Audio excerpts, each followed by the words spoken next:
everyone, and welcome to another Fairfax Surrogacy Q&A session. Today's topic is getting started. So kind of step by step what that process looks like for gestational carriers moving from the very beginning to very end of their journey, especially that first half of the process. My name is Renee. I am a two-time gestational surrogate. I am also a mom of two. And that's actually what kind of catapulted me into the surrogacy world is that I needed a donor in order to start building and growing my family. And surrogacy was the next step for me. It just was a full circle kind of thing. Now I do it professionally as well. And that's me in a nutshell. My kids kind of run my life and I'm obsessed with surrogacy. So, Anna, you want to introduce yourself? Hi, my name is Anna Bernier. I am a case manager working here at Fairfax Surrogacy. However, I have extensive experience with both being a surrogate and in surrogate intake process that I do dual jobs, which I love to do because, like I mentioned before, I've been a surrogate. Actually, loved it so much that I did this 5 times. And that's not uncommon, actually. Women actually go through the process quite a few times because of the amazing experiences they've had. And therefore, I feel like I have that personal connection to share with the gestational carriers as they're learning about the process. They have a lot of questions, and we're happy to share both the professional side, all the legalities, the administration, but also our personal experiences because we have been there. We know the full emotions, we know the jitters and the nerves, and also the overall feeling of wanting to do something for someone else. That's me in a nutshell, too. Yeah, 5 times. That's incredible.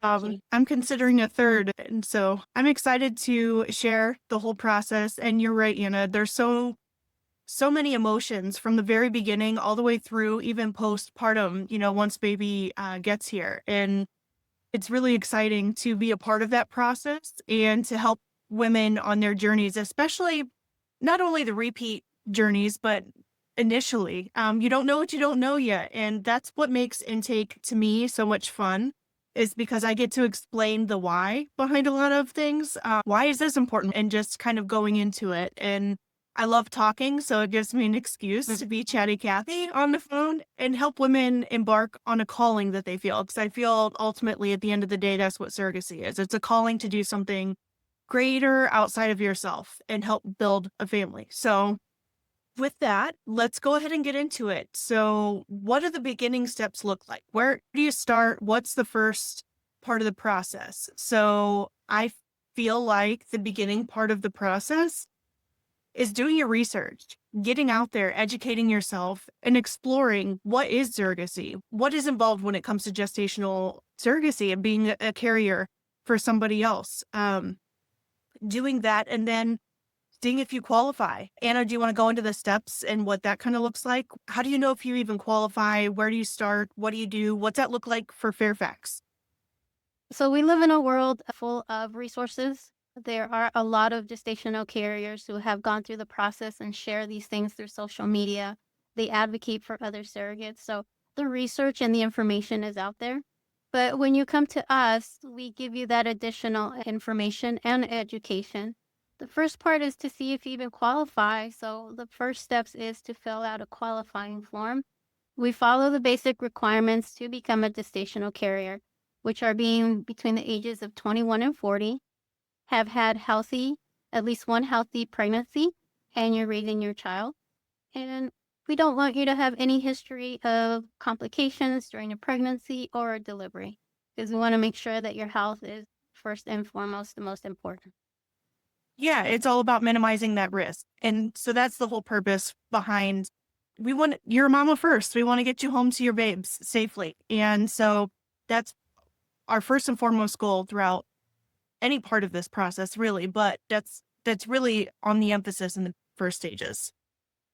Exactly. And so if we want to make sure that if those are the first things that you qualify for, then our initial process is you will get a call from us to ask you a few more additional questions.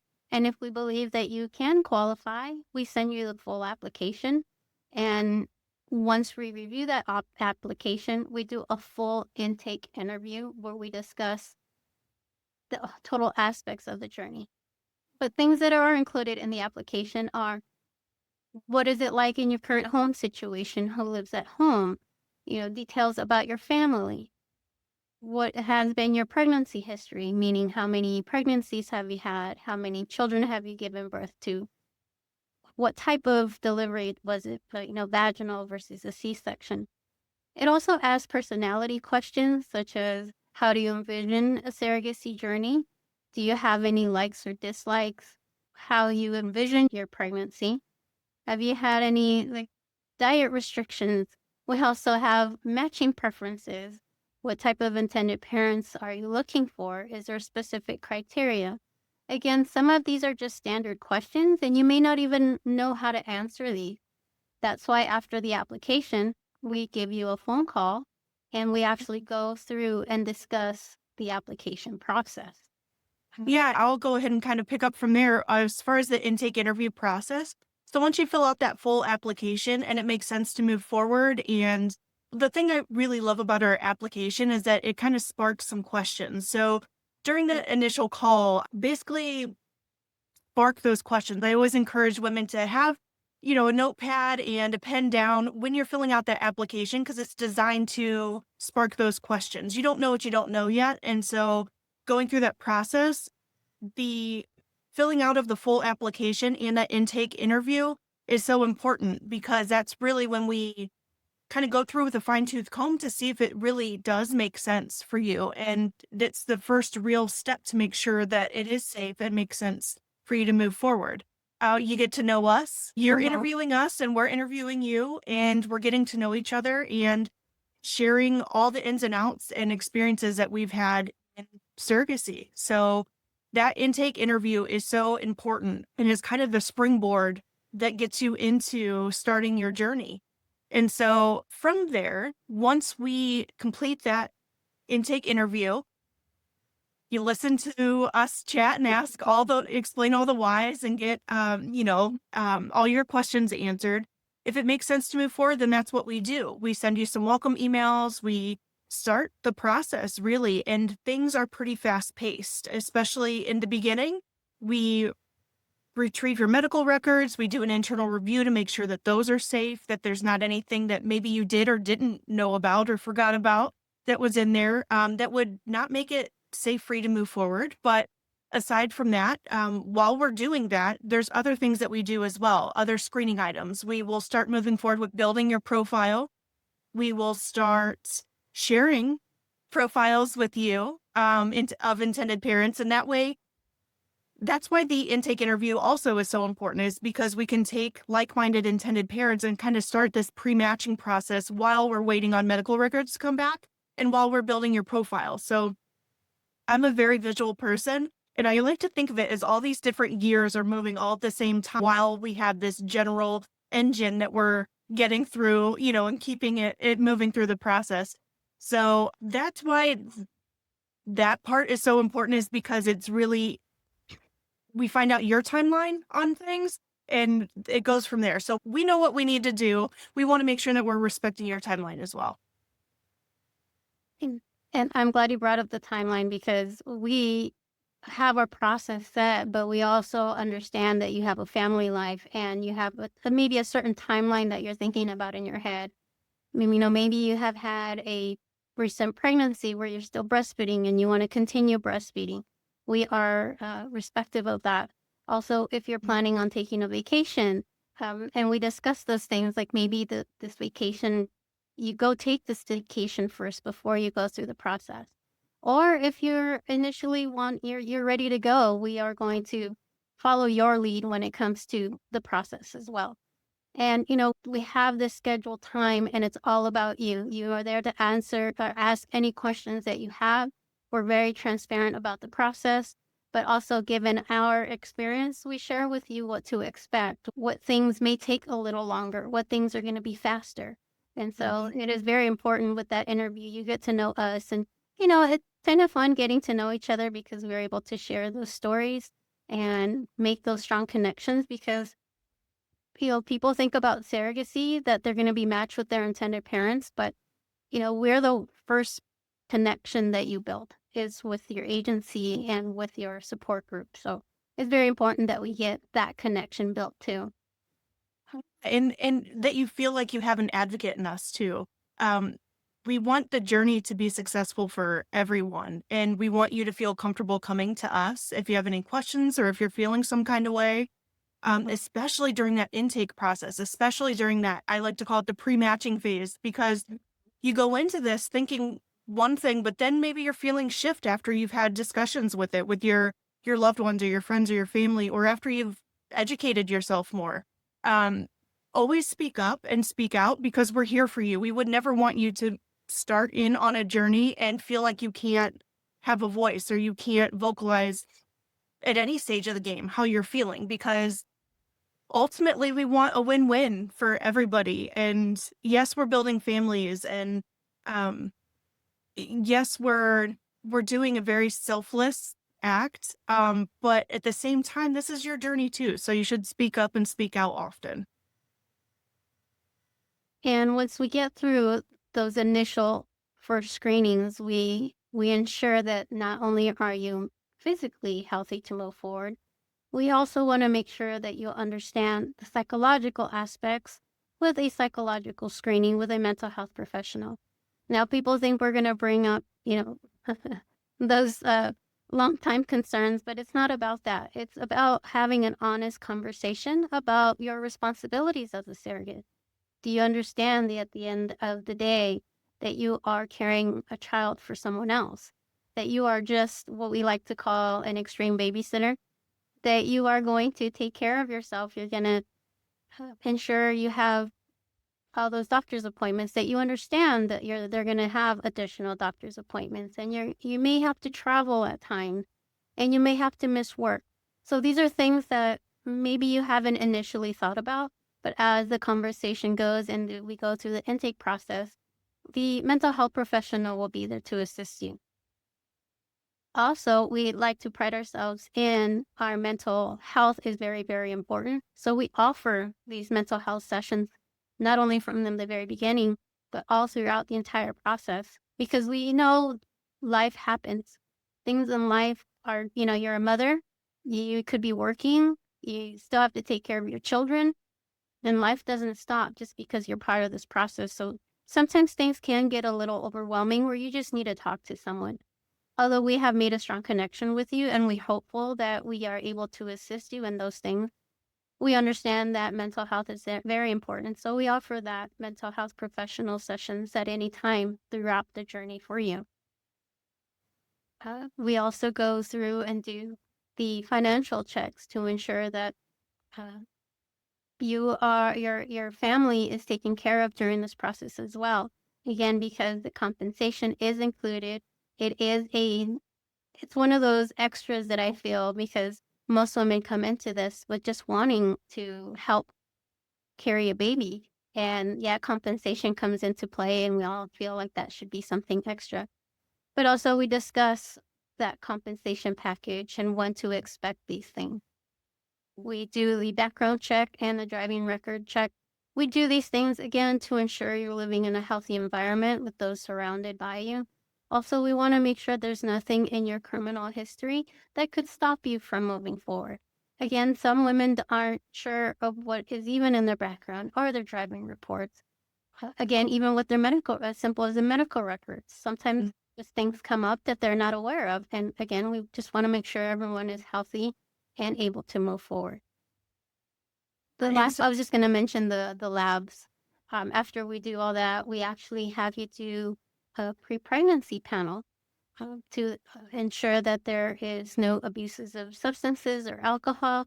But the most important is to check for any vitamin deficiencies or if you're missing an immunization. This helps speed up the process, because the next time you see a medical provider is during the medical screening, and we will discuss that in here shortly. But during the medical screening, if there's something delayed, let's say your vitamin D deficiency, or you're missing your vitamin D is just a little slightly lower than we would like, if we catch it ahead of time, we can just start taking some supplements here, and it won't delay the process later on. Or if you're like me, for some reason, the rubella vaccine always I always have to retake it. I don't know, my system is just crazy right now. But every few years, I have to redo the varicella vaccination, and it would show in this blood work, and so then I could just go and get the immunization taken care of. And Yeah, so it just kind of keeps the process trucking along. So just to recap, so we've done our research. You see if you qualify. You've submitted your application. We've done the intake interview. And then we've done all the background checks. Your medical records come back, look great. You've gone through your labs and background checks. And now it's on to matching. So officially matching. What does that look like? So we've already started to share some intended parent profiles with you that are like-minded, similar ideas on how they want the journey to go, relationships, long-term, short-term, during the journey, things like that. So we start setting up initial match meetings. And once both parties have viewed each other's profiles and decide to meet, that's what happens. Case manager will facilitate that meeting. Anna, do you want to speak a little bit more to that since you're in a hybrid role and you have ran some match meetings a time or two, right? I want to say that this is one of my favorite parts because, uh, especially for me, since I have the opportunity to meet the gestational carriers during the process and help guide them, and I get to know them. We also do that in case management. Our main point of our first contact is with the intended parents, and the same thing. We get to learn all about their background. Why is it that they have come to us for surrogacy? Learn what their preferences are, what their requirements are for their gestational carrier. And so once we get to this match meeting, when we have two individuals who we know are a good fit on paper, then they get to meet in person. Oh, I love it because you can just see how the positive energy, and everybody comes into this meeting very nervous. Because everybody's expecting to like each other. And I think those nerves just add to the whole overall experience because it's such a positive and enjoyable meeting and interaction. And Our I think something, sorry to interrupt, but I think something that Fairfax does that's really nice is we send out, not only do we talk to them ahead of time and explain what it's going to be like and what to expect, but there's an email of suggested ideas and just an idea of how it's going to flow, what to expect, and those types of things. So it kind of helps take the edge off a little bit too. I compare it to like a first date, like Yeah. everyone's kind of feeling each other out and getting to know each other, but it's so nice being able to not only just have the profiles there, but the support that we provide on the phone, via text, on the emails, everything to gear you up so you're not walking into it blind. And I love that you brought that up because that's what I was going to share, that we are proactive in sharing those steps and those milestones, and we prepare you for things to happen and what to expect, and giving you some talking points and things that we're going to discuss does just take those nerves away a little bit because then the conversation becomes very organic. We are there to facilitate it in case there are things that, maybe silence, or maybe points of silence, but it has been my experience that once they introduce themselves, the conversation is just organic, and you can see the chemistry that is built because these two parties that share so much alike, and once they start talking, it's just amazing to see. And most people even want to continue communicating even afterwards because they found that connection right away. And so, And on that note too, it's okay if there's not a connection, right? On paper, you could match up all day long with somebody, but sometimes it's just not quite there, and that's okay. It doesn't necessarily mean that you wish ill or they're a bad person because you don't want to match, or you're a bad person because you feel like you need to say no to it. This is your journey too. So sometimes that just happens, and that's okay. And that's why we share multiple profiles, and this is like you said, organic. We want it to be true and everybody to get that full experience out of it. And yeah, so it's okay to say no too, but a lot of our steps leading up to this helps us prevent those no's from happening. So exactly. it doesn't always not happen, but it happens here and there. But a lot of the work that we put into ahead of time with those like-minded profiles and making sure we're doing all of the getting you to be honest with us about everything that you want out of a journey, we align that with them. So it's not too often that no's happen, but they do happen, and that's okay too.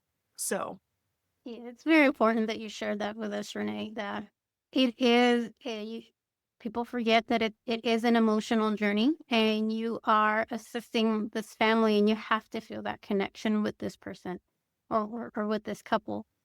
It is about finding that chemistry. It is about your relationship is rooted on surrogacy, but we want you to create a relationship past this, right? You want to make sure you can have an organic conversation and it's not just how's the pregnancy? It's going great. And then you don't know what else to talk about, right? This is all about communication with each other and building a relationship throughout this journey. And absolutely. while building a relationship brings comfort, and comfort brings honesty and trust, right? And so we want to make sure that we're all feeling comfortable within this journey. Yeah, absolutely. It's so easy to get so emotionally charged and pedal to the metal and become a yes man. And that's part of our job too and in our experience. And that's why I feel like being an experienced surrogate in this role to help guide women on their journeys is so important too, because we've been through it. We can speak to it. And not every journey is the same, but having that ability to share those experiences and to relate on the same plane is so important. After we are matched, we part of the matching process includes the requirements of the fertility clinic. And after you are matched with the intended parents, you will have to visit their fertility clinic, wherever it is that they decide to use, and you will travel to this fertility clinic. Now, when we match you, we want to share all that information, which includes where their clinic is, how many embryos each intended parent has. So you have that information as you move forward. Because you could potentially be traveling out of state. Let's say their fertility clinic is in a different state. We have to adjust some travel time in there. But you will travel to the intended parent's fertility clinic. Their doctor will want to do some additional testing. It's basically a physical of your uterus to ensure that the embryo process and the embryo transfer cycle is aligned to the medication that they're going to give you. It would include maybe a saline sonohystogram, which is they fill your uterus with saline water and they do an ultrasound to look for any things that you may not know that were in there, maybe a polyp or a cyst or fibroids that you weren't aware of. Most of those times, those things can be adjusted or fixed. But this is a good physical and a good medical review from the fertility doctor. They may ask for additional blood work because even though we do our own clearance screenings, they may include some other ones. And so some lab work may be added to this. And then you will get more information about the potential transfer, such as your timeline, maybe a potential date. And then they'll discuss the medications that you will be using for this cycle, which are progesterone and estrogen, maybe in oral form or injections. So you get more of information when you attend this appointment. So it's not only for to checking your additional health screening, but also in an informational meeting. It's like the beginning of your long distance relationship is what I call it. You're in a long distance relationship with the fertility clinic all the way up until pregnancy and confirmation of heartbeat. So you have this like interim, and this is the spark of that. This is the beginning of that relationship. Is how I like to Yes, think of it. exactly. Yes. And then we get into the legal stuff because we want to make sure and we all understand surrogacy goes through the legal process to ensure that everybody is covered within their surrogacy contracts. In the contracts, it'll discuss that you are not the mother, you are just carrying a child for these intended parents, and that their names are going to be listed on the birth certificate. Uh, this is where we have the legal support for you. Uh, we have been supporting you throughout this process by giving you information and education, but we will have an attorney that will discuss this contract in length with you so you understand the verbiage, what you are signing, answer all your questions and concerns when it comes to the laws within your state. And then also discuss your compensation package to ensure when you will be receiving what and any final and what aligns to Fairfax Surrogacy as well. And two specific things I would like to bring up about the legal process is one, it's so important to have a nonpartisan attorney, somebody that's not representing the agency, that's not representing the intended parents, that you have your own third party. And a lot, it's common to have a list of suggested, like, hey, these are ones that are specialized and approved in your state, and then you could choose from there.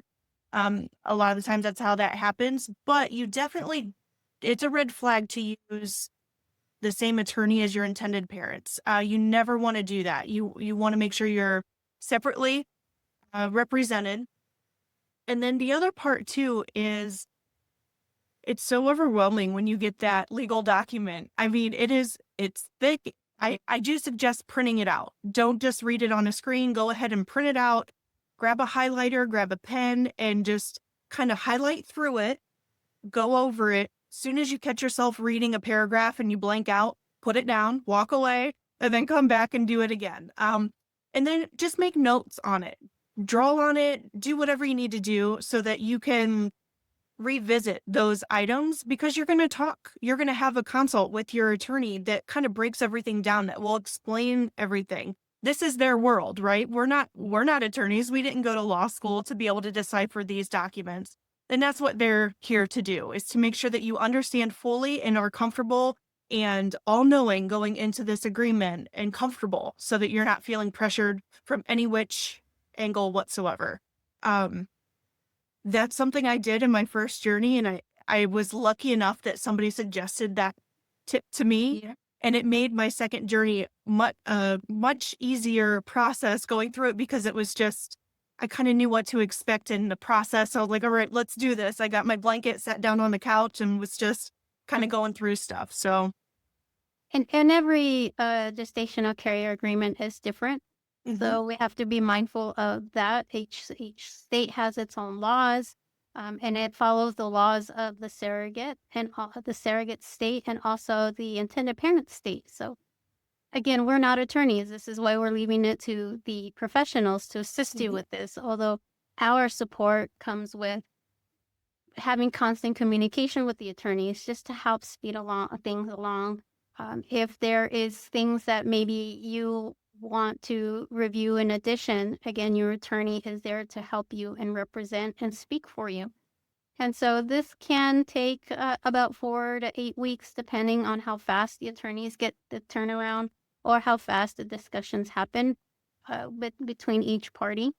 But it's very important um, not to want to push this and do it really quickly. Like Renee said, we are not professionals. It does seem overwhelming, but if you take the time to review this with your attorney, and that's why your attorney is there with you to represent you and to answer all those questions that you may have.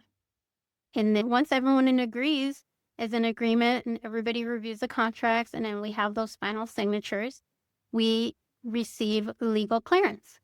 And that is a major milestone, because now we can get to the fun and exciting and the steps that we have been waiting for, which is the embryo transfer. Yeah, so the embryo transfer. So you start your medications, and this is where the communication really picks up in that long distance relationship with the fertility clinic.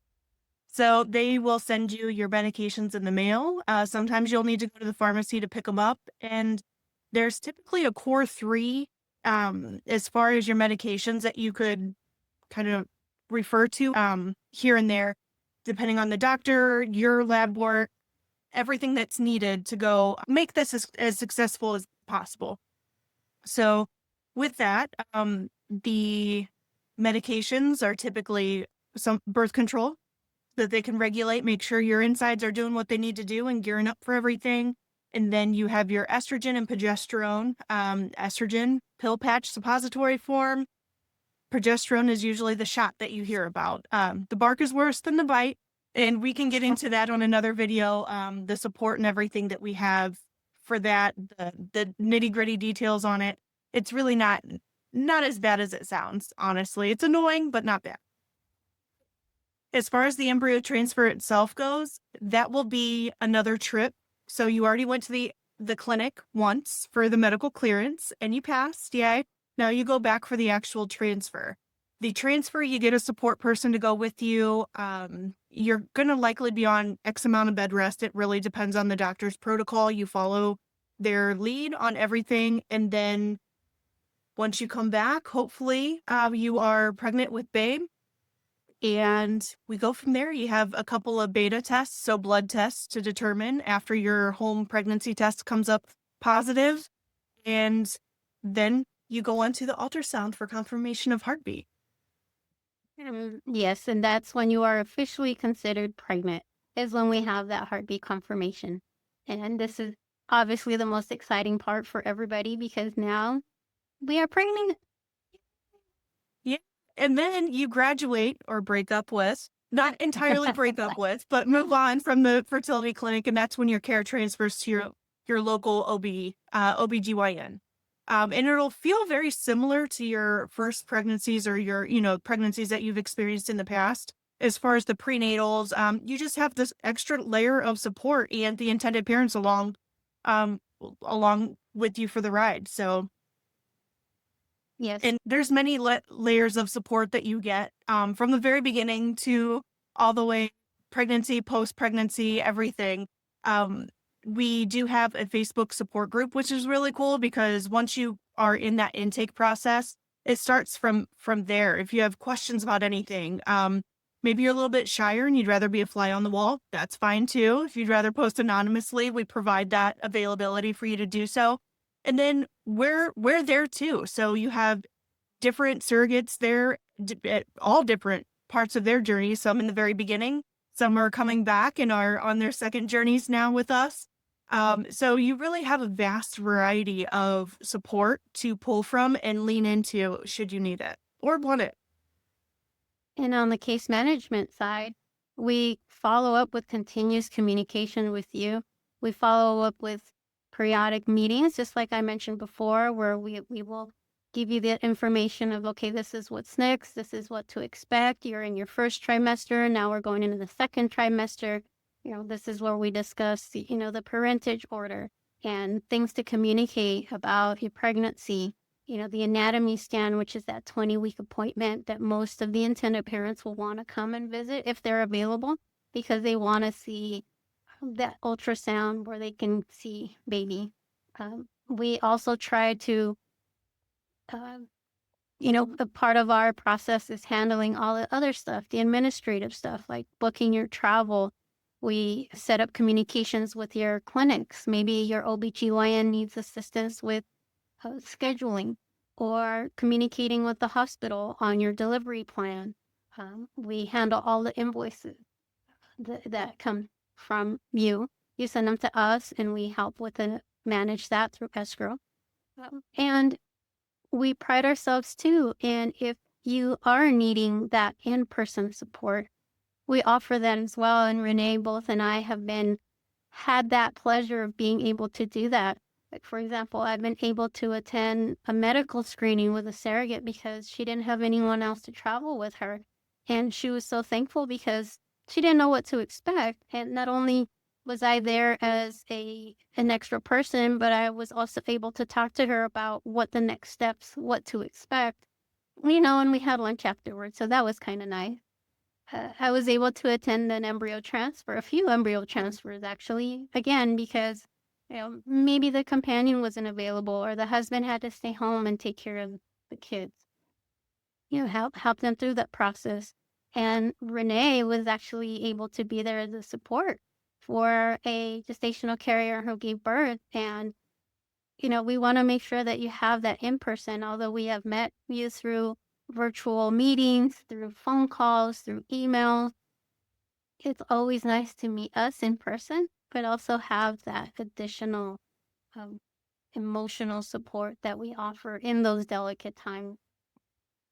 Hands down, one of my favorite things about what we offer here at Fairfax. So support for days, but that in-person support is just like sprinkles on the dessert. Like who doesn't like sprinkles on their dessert? So it to me it's just something so unique that sets us apart from so many other agencies. And it's it's really unique because it's anytime it's not just for the delivery, it's not just for the medical clearance, it's not just for this or that.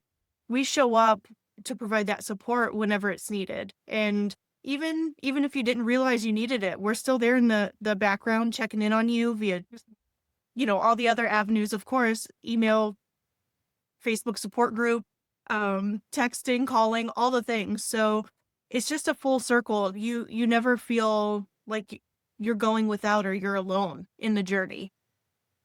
And I think what's important that sometimes what you're going through, someone else is experiencing it. And it's always nice to have someone to have those discussions with. Even as a first time gestational carrier, you are feeling overwhelmed and you have someone maybe that is almost at the same timeline as you. And you can share updates with each other and we connect that way. We help you connect that way. Sharing those milestones with each other, or what are you feeling? I'm feeling this. Well, I didn't feel that. How are you doing your injections? Is it here? Or, just simple, you get to create a bond with other gestational carriers. And I even after when I started many, many years ago, and I don't want to say how many because then I'll show my age, but back when I started, we also had a support group, and I still communicate with these ladies because we built that strong relationship and friendship that was rooted on surrogacy. Now we've all have gone and moved on with our lives because we're all retired, but we still talk and we still communicate because we built this bond as supporting each other through the process. So, Yeah, that's so it sounds like a lot. We went into some detail over all the different steps along the way. Um really the our goal is to not overwhelm you throughout the process. Just know that we're always working for you. And we're always here for you too. So never feel like you're a bother for reaching out or asking questions.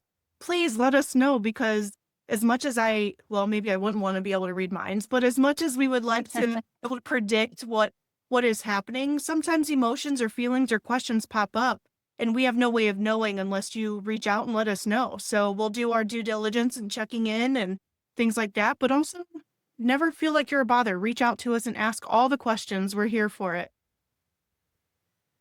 yes, so thank you very much for sharing your time with us and attending this Q&A on the step-by-step guide on how to become a gestational carrier with Fairfax. Should you have additional questions, please reach out. We are happy to answer those directly, or we could possibly create a new Q&A based on that topic. So thank you very much.